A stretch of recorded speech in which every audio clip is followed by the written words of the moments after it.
Donc, bilan de la journée du mardi 19 novembre. Donc là, il n'y avait pas vraiment de news. Ça, c'est l'ensemble du calendrier. Donc, deuxième journée du G20. Il y avait les earnings de Walmart. Plutôt correct. Et toujours, on est la veille des earnings de Nvidia. Donc, petit rappel, quand je commence à me focaliser sur le SL et le TP, ça veut dire que j'essaie de deviner le marché. Et là, il faut revenir au système. Quels sont mes signaux? Qu'est-ce que je veux voir? Quand je veux le voir et quand je le vois exécuter? Être très concentré pour détecter justement ces moments ou ces journées directionnelles.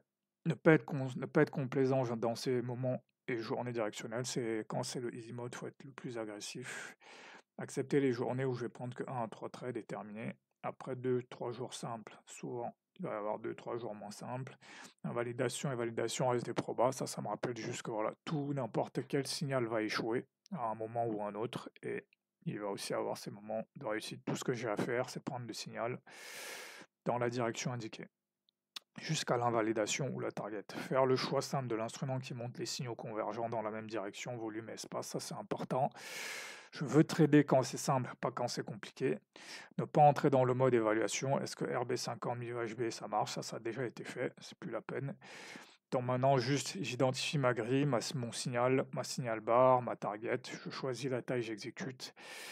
Ensuite, voilà, je laisse aller jusqu'à ma target. C'est ça ma philosophie de trading. La clé ici, c'est de se rappeler, on est dans un bull market, donc quand on reteste BHP, c'est un swing, parce que BHP, en fait, c'est la structure, c'est la conservation de la structure de hausse. On est la veille des earnings de Nvidia, c'est aussi très important. Quand il y a une news, il faut essayer de la front-runner, en fait. Donc en général, il faut se positionner un pas avant la news. Donc là, il y a un ordre... sur BHP, j'aurais pu placer un ordre, et sur MIVHB, et sur AJP, j'aurais pu placer un ordre de vente. Donc ici à l'ouverture, j'aurais pu prendre un swing ici, voilà, ici en H1 directement. On vient tester BHP, on réintègre, ça aurait été un swing. Ici, pareil, je peux acheter ici dès l'ouverture, intégration BHP. Là, un truc important, en fait, parce que la veille, elle dit qu'ici, MIVHB va être une résistance parce que toute la journée, on est resté sous MIVHB. Mais ici, comme en fait, on a déjà traversé MIVHB, je vais moins le considérer comme une résistance, en fait. C'est subtil, mais ça a une cohérence. Ici, là, ça sera devenu un peu compliqué parce que là, je pense que mon SL aurait sauté. Donc là, maintenant, j'attends soit que la baisse continue, donc on repasse sous BJP et là, on se remet à baisser, soit que la hausse reprenne. Parce que là, c'est un peu ambigu. Voilà, à partir d'ici, j'achète. Voilà, j'aurai acheté parce que c'est une journée où je n'ai pas tradé. Pareil, ici, voilà. Ici, je ne vais pas attendre un retest où là, je vais considérer que MIVHB va être traversé directement. Donc là, je ne vais pas acheter ici. Et là, pareil, là, maintenant, je peux descendre en M5, aller chercher les bull flags en M5. Par exemple ici, par exemple ici. Donc voilà, ici, je ne vais pas acheter ici parce que je me dis que là, on va aller chercher AJP. Voilà, pareil ici. Là, je vais peut-être attendre un léger reversal. Voilà, ici, si je ne suis pas rentré là, ici, à 18h15, très bonne entrée ici. Bon, ça aurait été ma pause, mais voilà, très bonne entrée pour aller chercher AJP. Voilà, ensuite ici. Là, le break de AJP, là, voilà. Petit questionnement, est-ce que j'aurais poursuivi ça ou pas? Pareil, si j'ai bien tradé ici, non, j'aurais pas poursuivi. Et là, j'aurais quand même attendu une sorte de retest et de confirmation parce que là, voilà.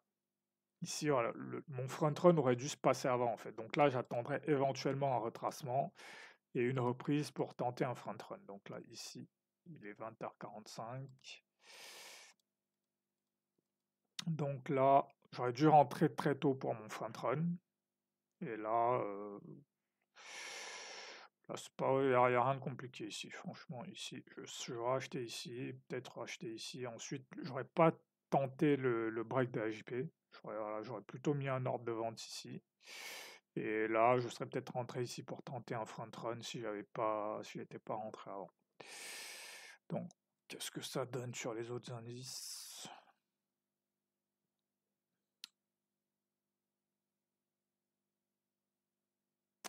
Voilà, sur le dos, Bien ici, déviation sous BJP, on tente la réintégration, donc pareil là il y a un swing à prendre.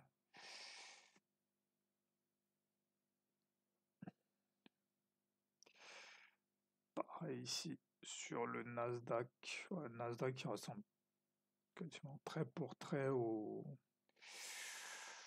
S&P, sauf que lui il est même pas passé sous BHP, on est juste revenu dessus et puis on repart, donc ça c'est une très bonne entrée pour un swing.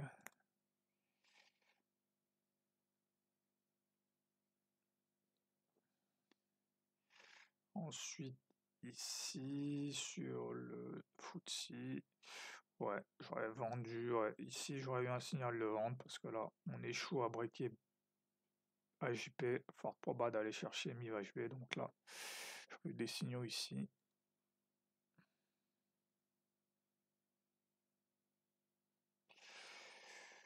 Le CAC, non le DAX, que je raconte, le CAC.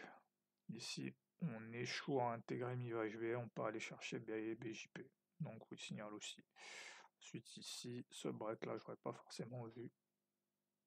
Ça aurait été un peu trop violent, mais ici, éventuellement, M5, ça se tentait. Parce que ici, MIVHB lâche ici. Ici, on essaye de réintégrer. Donc, ici, ouais. Ici, à 10h15, ça aurait été jouable de dire, ok, est-ce qu'on va pas aller chercher BHP?